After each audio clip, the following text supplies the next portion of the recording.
Okay, right, thank you so much అండి. AP రాజకీయాల్లో ముద్రగడ పద్మనాభం చెరగని ముద్ర వేసుకున్నారు. 4 దశాబ్దాలకు పైగా కూడా ఆయన రాజకీయ ప్రస్థానం సాగింది. బట్ ఎన్నో ఎత్తుపల్లాలు ఆయన రాజకీయ ప్రస్థానంలో చూశారు. రైట్, మాట్లాడుతున్నాం మనం. వైసీపీ నుంచి వైసీపీ అధికార ప్రతినిధి వంగవీటి నరేంద్ర గారు జాయిన్ అయ్యారు. నమస్తే అండి నరేంద్ర గారు. నమస్కారం. రైట్, ముఖ్యంగా చూసాం మనం పద్మనాభం గారి తర్వాత అంటే ఆయన రాజకీయాలు దశాబ్ద కాలం నాటి కూడా రాజకీయ చరిత్ర ఉంది ఆయనకి. కాపు ఉద్యమ నేతగా కూడా ఎవరు ముఖ్యంగా కూడా కాపులందరినీ కూడా ఏకతాటిపైకి తీసుకువచ్చిన మహానాయకుడిగా కూడా ఉంది. బట్ ఏదైతే తుని ఘటన తర్వాత ముఖ్యంగా ఆయన కొంత ఒంటరివారు అయిపోయారు. వైఎస్ఆర్సీపీ పార్టీలోకి చేరటం వల్ల ఏదైతే దశాబ్దాలుగా తీసుకున్న అంటే మొత్తంగా వాళ్ళ ఫ్యామిలీ అంతా కూడా రాజకీయాల్లో ఉన్నారు. ఆయన పలు అటు కాంగ్రెస్ కానీ టీడీపీ కానీ క్యాబినెట్లో కూడా వర్క్ చేశారు. బట్ సొంత నియోజకవర్గంలోనే సొంత సామాజిక వర్గం నుంచే కూడా ఒక్కసారిగా విభేదాలు కూడా వచ్చాయి. ఆయన మొత్తంగా రాజకీయ ప్రస్థానం మనం ఒక్కసారి అబ్జర్వ్ చేస్తే అంటే ఇంత దశాబ్ద కాలం పాటు చరిత్ర ఉన్న ఆయన లాస్ట్ తుది దశలో వైఎస్ఆర్సీపీ పార్టీలో చేరటం వల్ల కొంత ఏమైనా ఆయనకి ఇమేజ్కి ఏమైనా నష్టం చేకూర్చిందంటారా? మొత్తంగా అంటే రాజకీయ ఏదైతే కూడా మొత్తంగా చూసుకుంటే ఉద్యమ నేతగా ఉన్న ఆయన రాజకీయ పులుముకుంది మొత్తంగా ఆయన రాజకీయ ప్రస్థానంలో. మాట్లాడచ్చమ్మా? వినిపిస్తోంది, చెప్పండి.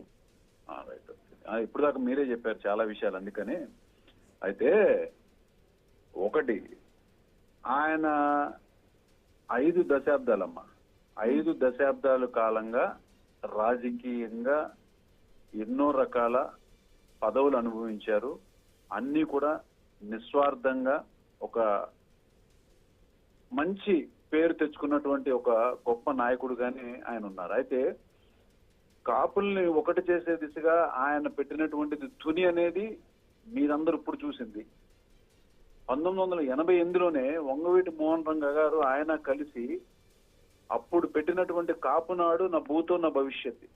ఎందుకంటే దాదాపు ఆ రోజుల్లో సరిగ్గా కమ్యూనికేషన్ లేని ఆ రోజుల్లో దాదాపు 15 నుంచి 18 లక్షల మంది వచ్చారు.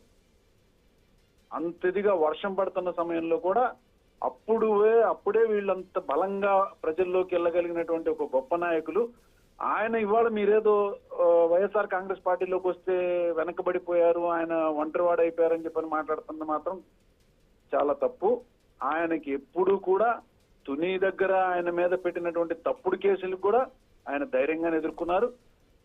ముఖ్యంగా వెనకబడినటువంటి ఈ కులానికి ఆయన రాజకీయ భవిష్యత్తు కన్నా ఎక్కువగా వీళ్ళని ముందుకు తీసుకొచ్చి బీసీల్లో కనుక చేర్పిస్తే తప్పనిసరిగా వీళ్ళందరి భవిష్యత్తు బాగుంటుందని ఇందాక ధర్మశ్రీ గారు కూడా చాలా స్పష్టంగా చెప్పారు. ఆయన వాగ్దాటి ప్రకారంగా నేను చెప్పలేను కానీ బట్ వాస్తవంగా అయితే చాలా అవసరం ఉంది. అది మేము చెయ్యాలనేటువంటి ప్రయత్నం ఎప్పటి నుంచో చేస్తానని అబద్ధాలు చెప్పి ఓట్లు వేయించుకున్నటువంటి చంద్రబాబు నాయుడు గారు తర్వాత మీరు ఏం చేశారు అన్న ఒక్క పదాన్ని ఆయన నిలదీస్తే ఆయనని పెట్టినటువంటి ఇబ్బందులు అందరూ చూశాము. ఆయనకి అందరం అండగా నిలబడ్డాము. ఎప్పుడు కూడా ఆ కుటుంబానికి మేము తోడుగానే ఉంటాం. ఆయనని అన్ని రకాలుగా అవమానించినటువంటి ఘనత మాత్రం ఒక్క పవన్ కళ్యాణ్కి దక్కుతుంది.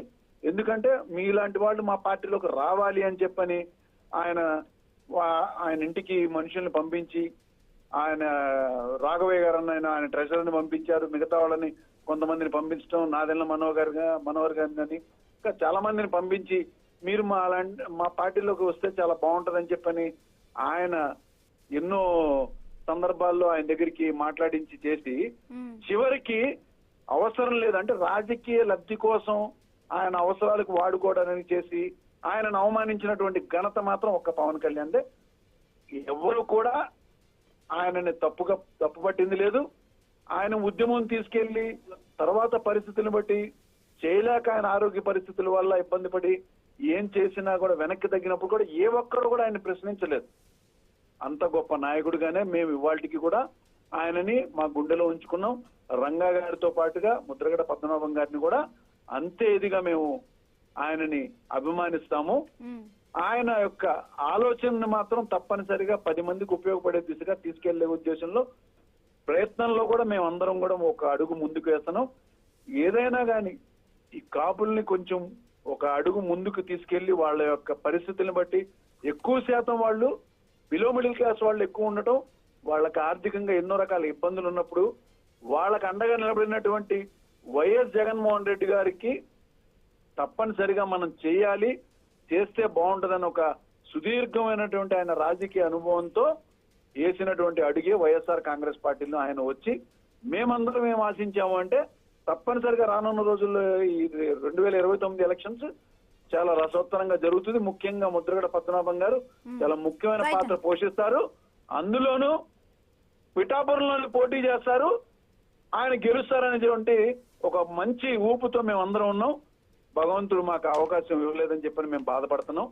కానీ ఆయన మాత్రం ఎవరు చాలా తప్పుగా తీసుకోలేదు, చాలా గొప్ప నాయకుడిగానే తీసుకున్నారు. మా గురించి ముఖ్యంగా వెనకబడినటువంటి కాపుల గురించి చాలా చాలా గొప్ప ప్రయత్నం ఆయన చేయడం జరిగింది.